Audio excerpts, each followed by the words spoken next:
All right. Hello, everyone. Welcome to my channel. This is an educational channel, and we put our focus on everything. Great theories of everything, ancient and modern, mainly from obscure sources that you're probably not familiar with. And, but people who have spent their whole life on something, developing it and putting it out there for you. And they probably never got paid, never became famous, but they're some of my heroes. And today is the 32nd video that we've done on Daniel Ingram and his book called Mastering the Core Teachings of the Buddha. And many of you may have various ideas about what Buddhism is, and they might disagree with mine, but I'll just tell you that from my perspective, Buddhism is just a method. It's a system, it's a method, it's a technology that you can use to enlighten yourself, to awaken yourself, to end suffering for yourself. If you follow the procedure and you are diligent, you have a chance to do this. And Ingram lays it out for you about as straightforward as anybody that I've seen, and comprehensively. He's spent a lot of time in monasteries, especially over in the Far East, and he has gleaned a lot of perspectives from many masters or gurus, experienced meditation practitioners and teachers. And Ingram has done that himself as well. And so he's just putting it out there for you. We are, I believe, about to finish chapter 27. Almost finished it yesterday, but I'm going to just read the last paragraph here, and then we'll move it to the next. This is about the fourth jhana. A jhana is kind of like a trance state, a different mode of attention that you get into in both concentration and insight meditation. And there are really 8 jhanas, but he kind of says that there are 4. And once you get into the 4th one, then the other 4 kind of are different aspects of that. Anyway, he's explaining here just the end of the 4th jhana, and then after that we're going to get into chapter 27. I think I said 28, but chapter 27 called the concentration states, the shamatha jhanas. Okay, so here's the end of the description of the 4th jhana. The 4th jhana is integrative in a way that the previous jhanas are not, in the sense that it points to everything being encompassed in the same mode of attention.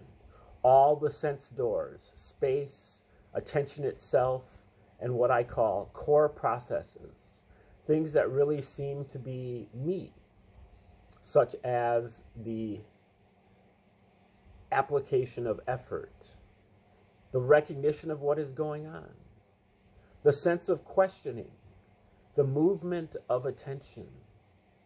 The 4th jhana consolidates these in a more volumetric, seamless, and complete way than in previous jhanas.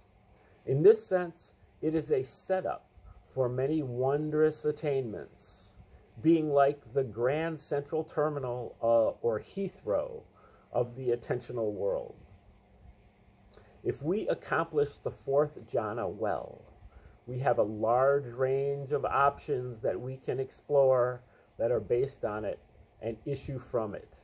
such as the next four jhanas.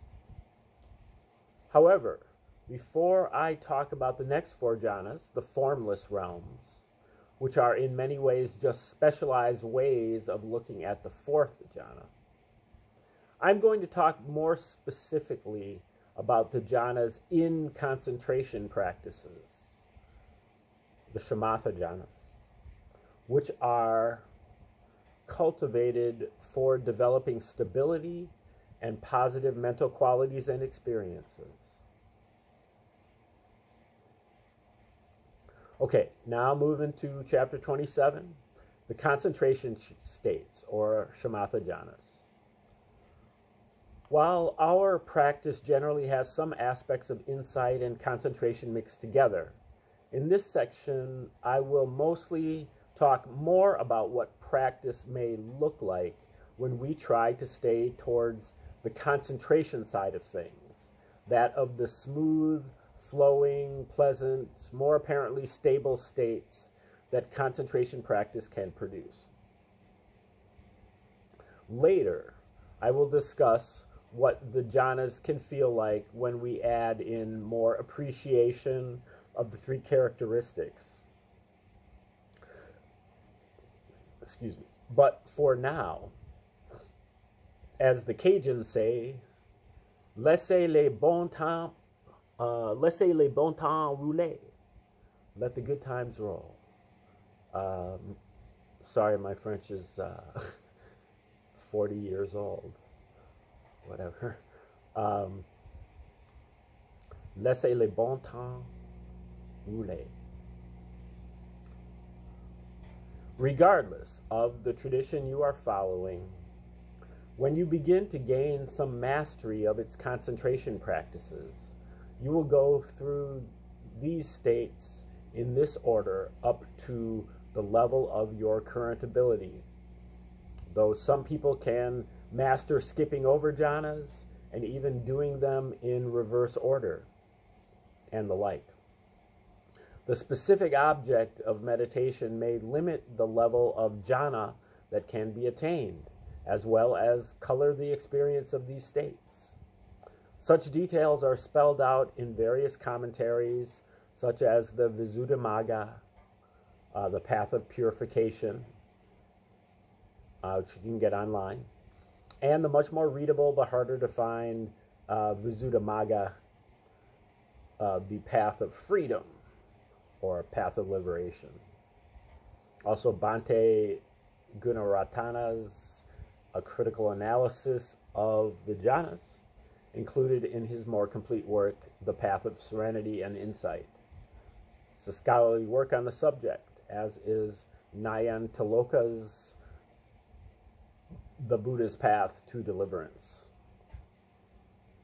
Also, check out Lee Brasington's Right Concentration, a practical guide to the jhanas. On the light end, check out the works of Aya Khema, Khema. On the hardcore end, check out the work of Ajahn Brahm and Pai Auk Sayadaw, Sayadaw.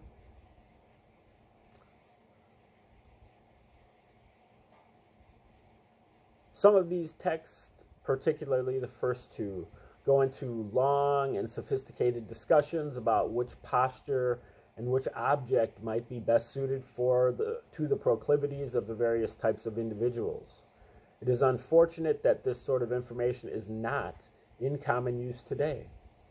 I suppose that a suit off the rack will work for most occasions, but there is something about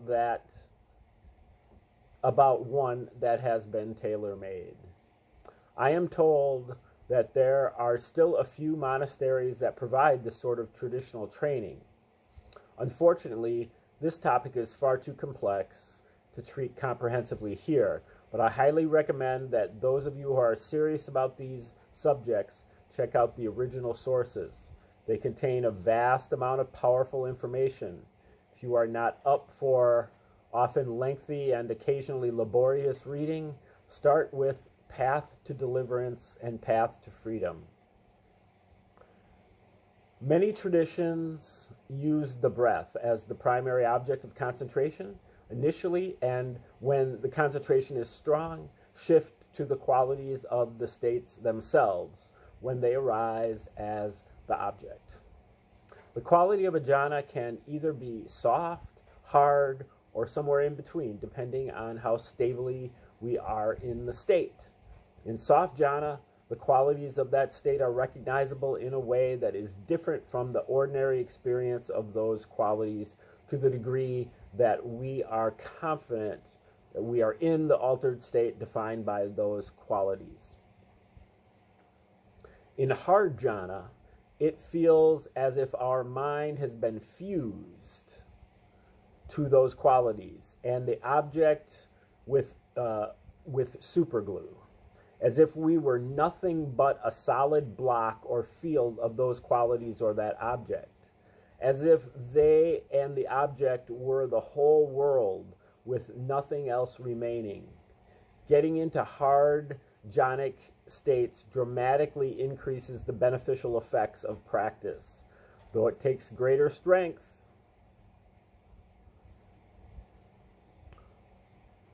of concentration, and usually requires more favorable practice conditions to do so.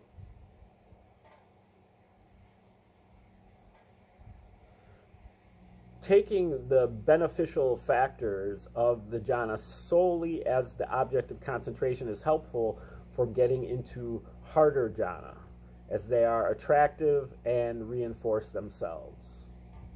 Skill in attaining soft versus hard jhana is just one of the various axes of development we can cultivate. Other axes are the speed with which we can access the various states, the objects we can use to access them, and the length of time we can stay in each state. Some traditions emphasize how long we can prolong each state, and others emphasize how quickly we can ascend from the lower to the higher jhanas. Some traditions emphasize the ability to skip around and access them out of order. We can also practice tuning specifically to various aspects and qualities of each jhana. Further, there is the axis of how well we can enter jhanas after a long, hard day of stressful work versus what we can do if we have been on retreat for a few weeks. Depths of concentration practice skill are prone to fading relatively quickly if not exercised often and regularly. Though once some degree of mastery has been attained, many will retain at least some baseline skill that can be accessed at any time. We can learn to combine aspects of various jhanas together that ordinarily might not be found in standard formulations of the 8 jhanas. We can learn to move intentionally back and forth between states that have a more shamatha-esque or vipassana-esque feel to them. Beyond a certain point, many of these axes of meditative development might be considered relatively athletic, adventurous, or recreational. And why not? Still, very deep concentration practice has a profundity to it. And when that profundity is used as the basis for developing actual insight, it is extremely transformative.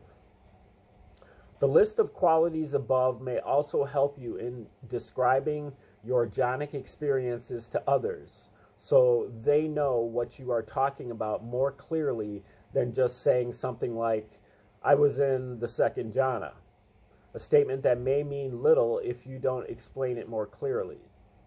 Otherwise, you can run into the problem that people may have totally different conceptions of any jhana.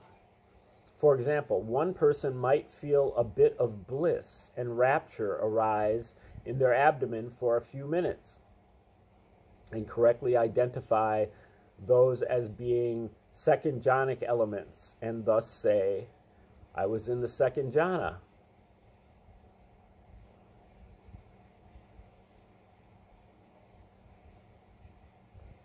Another practitioner might feel massive amounts of rapture and bliss pervading their body, see a strong white light beaming towards them, and sit in that state effortlessly for 2 hours, which is also second jhana, but clearly a very different level of that same jhana. Again, the range of what is possible in the wide world of jhanas is vast and not easily encompassed by single terms such as the second jhana. Without more explanation, unless you are working in a tradition that already has very narrow definitions of jhana and you are comfortable with those. For detailed instructions in practices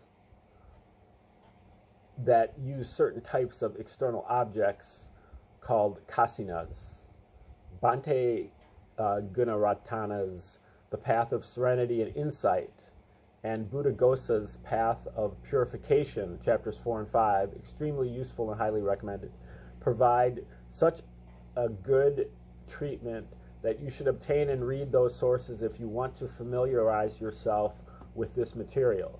However, the basic instructions are these. Stabilize your concentration by gazing steadily at an external object, such as a kasina, which I believe is like a ball, a circle, colored,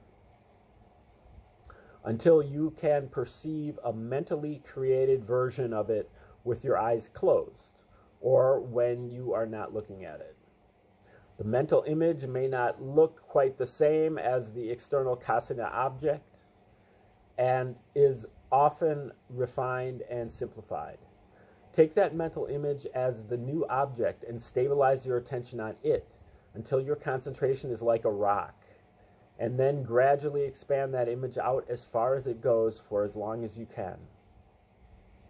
Mentally created images and colors are great for practicing concentration, as they provide you with such immediate and obvious feedback on how you are doing, like having your own extremely clear and automatic jhana meter.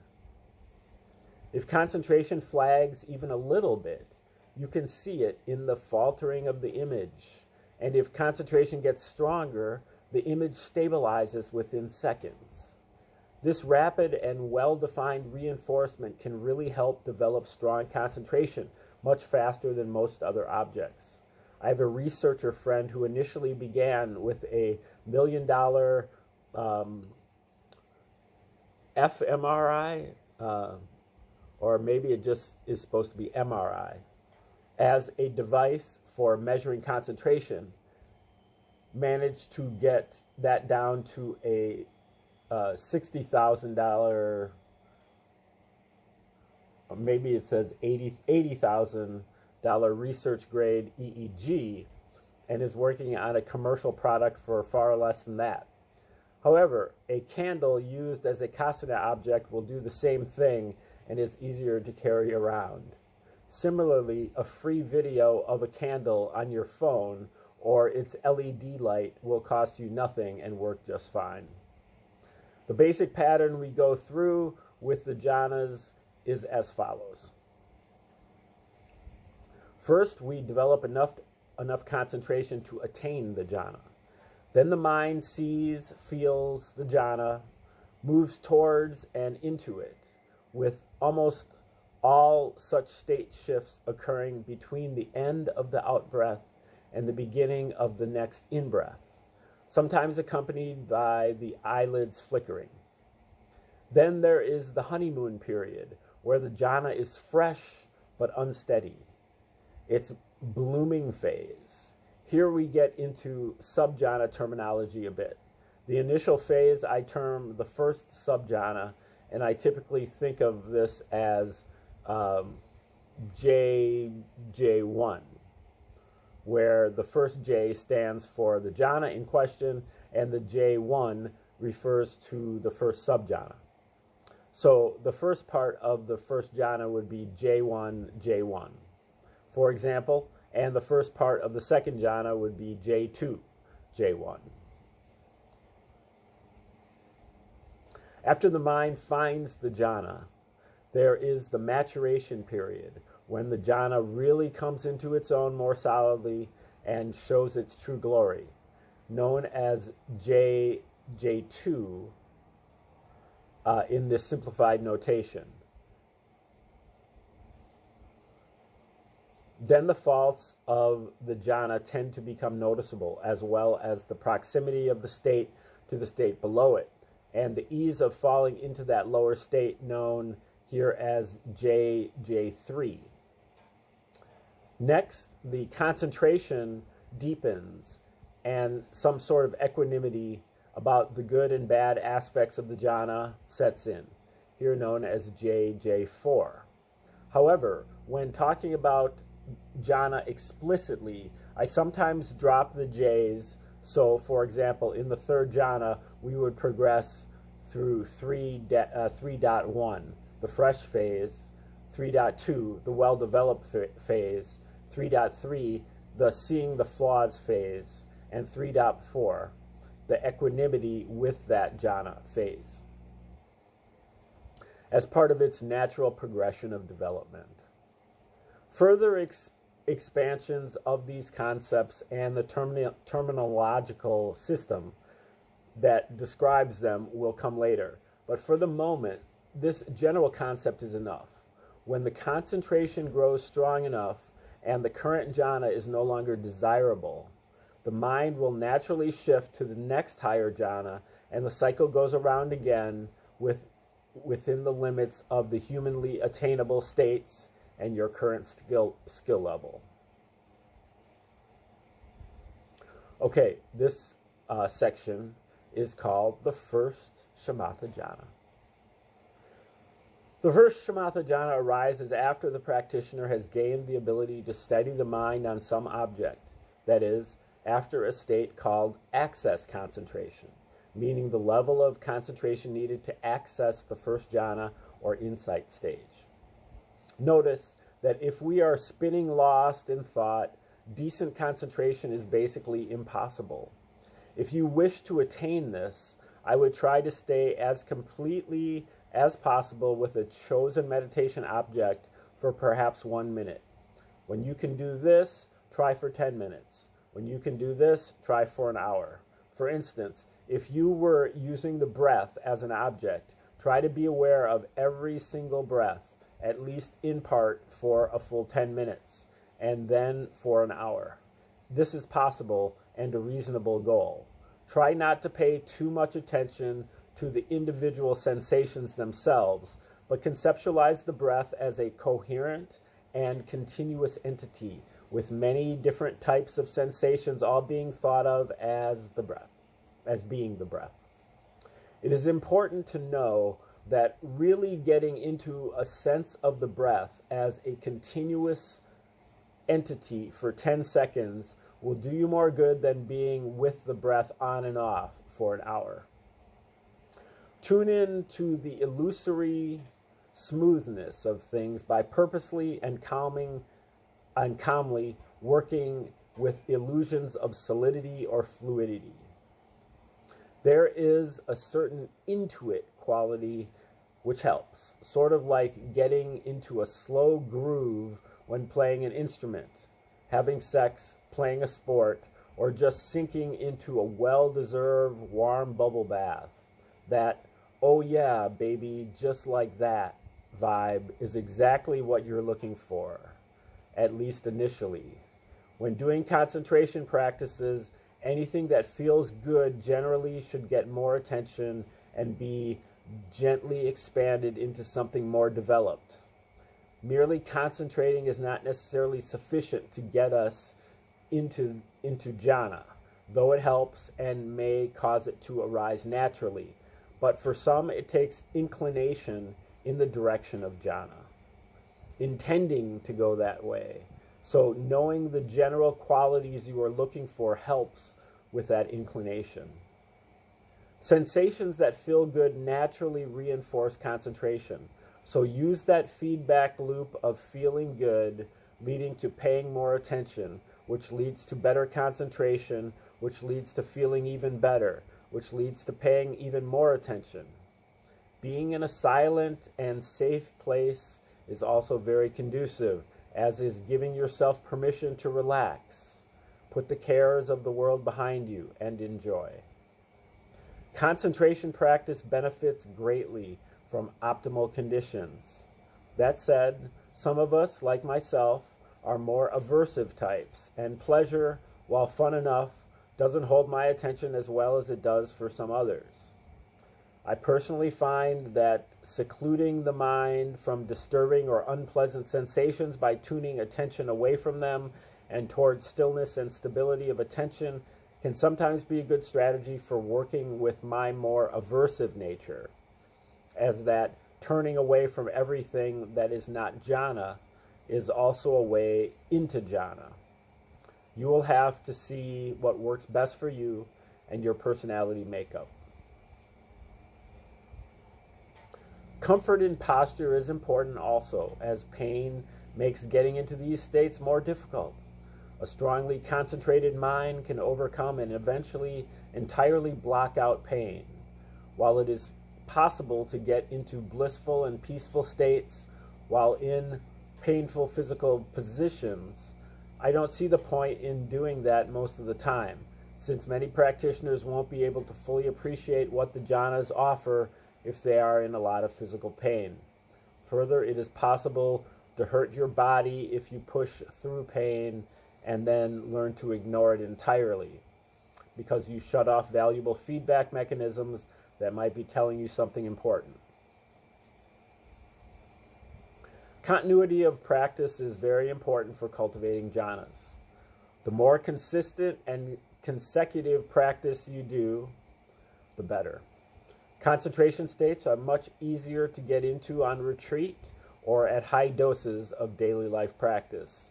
There are those who, having attained real mastery, can drop into concentration states just by a gentle inclination to do so. However, for most, concentration abilities can fade quickly off retreat, which can be a real surprise for those who are not expecting this.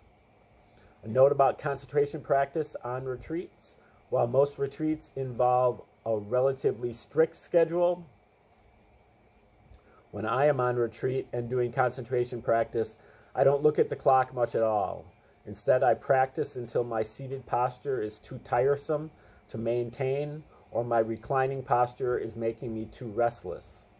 I then do very mindful walking practice just until I feel I can go back to a more concentration-friendly posture, and then sit or recline again until I feel I must walk again. So that way I take into account what my body is telling me rather than some fixed schedule beyond meals and when to get up and to go to sleep. This allows me to maximize steady concentration time while also avoiding pain, as pain makes this much harder. Yes, you will likely have to deal with some pain in meditation, but minimizing it helps with jhana practice. There's also something about not having a clock that tunes you into what is going on in your body and world in a more organic and natural way. You will likely find that sits gradually lengthen naturally as a retreat progresses and our bodies and minds get used to the practice and jhana deepens. Regarding reclining postures, as mentioned earlier, sleepiness is the most common side effect. However, certain stages of practice, as well as not moving much all day long and just being a certain type of person, can make restlessness an issue when reclining. So when I give personal anecdotes, you should take those in context and consider the specific person talking about their own practice. Reclining might just make you sleepy that day rather than restless, and so if it does, sitting is likely better. If reclining makes you restless, walking may help burn off some energy and give the body the movement it wants. And mindful walking is a great practice itself and extremely unappreciated. Those monks and nuns hundreds of years ago had no clocks and apparently did just fine regulating their schedules to the movement of the sun and so on. And if you try this approach and have some discipline, I think you will appreciate it. That said, if your discipline is weak and without a clock, you do 10-minute sits, whereas with it you can do 45-minute sits. Perhaps a clock has value. You, the empirical explorer, must sort that out wherever you find yourself in that moment, as what works best for you will likely vary a lot with time. That sort of practical self-assessment is very helpful when working through the exercises found in this book. Okay, I think we're going to stop right there, and he's going to get back into the instructions when we start again here in chapter 27 of Daniel Ingram's Mastering the Core Teachings of the Buddha. Thanks for tuning in today. Come back tomorrow when we resume. Have a great day.